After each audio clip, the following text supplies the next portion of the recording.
कि वक्फ की जमीन से बड़ा मुद्दा वो जमीन है जिस पर चीन ने अपने गांव बसा लिए हैं, लेकिन कोई बाहरी खतरे पर सवाल बवाल न करे, इसलिए ये बिल लाया जा रहा है। और माननीय मंत्री जहां से आते हैं, जिस प्रदेश से आते हैं, कम से कम ये तो बताएंगे कि वहां कितने चीन ने गांव बसा लिए, घर बन गए हैं। अध्यक्ष महोदय, आपके माध्यम से सरकार गारंटी दे कि वक्फ की जमीन कभी भी किसी भी पैतरेबाजी से किसी और मकसद के लिए किसी और को नहीं दी जाएगी। वक्फ की वर्तमान व्यवस्था में चाहे 5 साल के धर्म पालन की पाबंदी की बात हो, या कलेक्टर से सर्वेक्षण के हस्तक्षेप की बात हो, या वक्फ परिषद या बोर्ड में बाहरियों को शामिल करने की बात हो, इन सब का उद्देश्य मुस्लिम भाइयों के सार्वजनिक अधिकार को छीनकर उनके महत्व और नियंत्रण को कम करना है।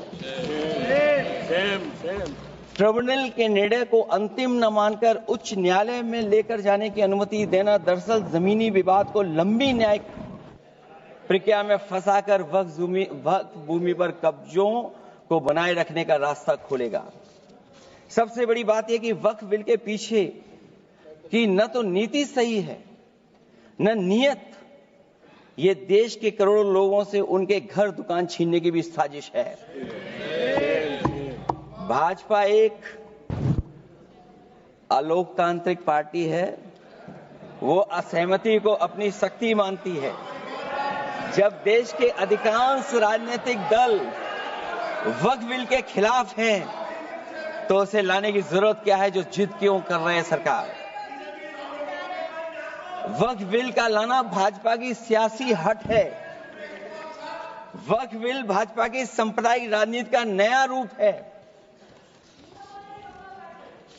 वो तो आपको काटेगा, और इसलिए काटेगा कि अध्यक्ष महोदय बाहर ये लिखते हैं सत्यमेव जयते, बाहर है लिखते सत्यमेव जयते, भाजपाई अंदर असत्य बात कहते।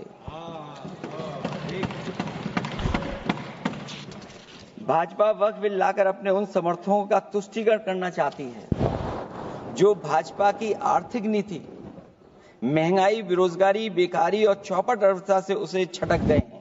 क्योंकि अध्यक्ष महोदय, जब से वोट में गिरावट आई है, और खासकर उत्तर प्रदेश में भी, तब से भारतीय जनता पार्टी की कोशिश है कि अपना वोट कैसे संभाला जाए। ये वोट को संभालने के लिए बिल लाया गया है। भाजपा का लक्ष्य वक्फ की जमीनों पर है। इन जमीनों का नियंत्रण अपने हाथ में लेकर इन जमीनों को पिछले दरवाजे से अपने लोगों के हाथों में दे देना चाहती है। भाजपा चाहती है कि वक्फ बिल लाने से मुस्लिम समुदाय को लगे कि उन पर हक को मारा जा रहा है, वो उद्वेलित हों और भाजपा को ध्रुवीकरण की राजनीति करने का मौका मिल सके। क्योंकि अध्यक्ष महोदय, भाजपा का लक्ष्य यह है कि ध्रुवीकरण हो, क्योंकि वो जानते हैं कि ध्रुवीकरण जितना होगा उससे वो लाभ उठाने में आगे रहेंगे। तो ये वक्फ बिल जो लाया जा रहा है, वो अपनी वोट बैंक को संभालने के लिए और समाज को बांट करके ध्रुवीकरण करके राजनीतिक लाभ लेने के लिए लाया जा रहा है। और अगर इसके लिए नहीं लाया होता तो पहले से जो जितने फैसले लिए सरकार ने, क्या उससे देश और प्रदेश में कोई बड़ा बदलाव आ गया है? अगर स्मार्ट सिटी का बात करें तो कितनी स्मार्ट सिटी बन गई है आपकी? आपके नोटबंदी की वजह से न जाने कितना रुपया कहां निकल रहा है। और डर तो ये लगता है कहीं भाजपा वाले दूसरों के पैसा रख करके न पकड़वा दें। वक्फ बिल के आने से पूरी दुनिया में एक गलत संदेश भी जाएगा। इससे देश की सेकुलर इमेज को बहुत धक्का लगेगा। वक्फ बिल भाजपा की नफरत की राजनीति का एक और अध्याय है। मैं अंत में कहना चाहता हूं कि अभी तो आपने साथी संभाल लिए हैं, एक साथी तो मुझे दिखाई नहीं दे रहा है। और हमारे जिनका हमने सम्मान किया, हमें कहां ले गए आप? और हमें यहां छोड़ गए आप, हमें छोड़ गए। हमें देखिए सभापति महोदय देखिए राजनीति क्या है। हमने आपका हाथ पकड़ा और हम यहां आ गए, और आप हमारा हाथ छुड़ा करके वहां चले गए। इसलिए देखिए कब हमारा इनका हाथ मिल जाए।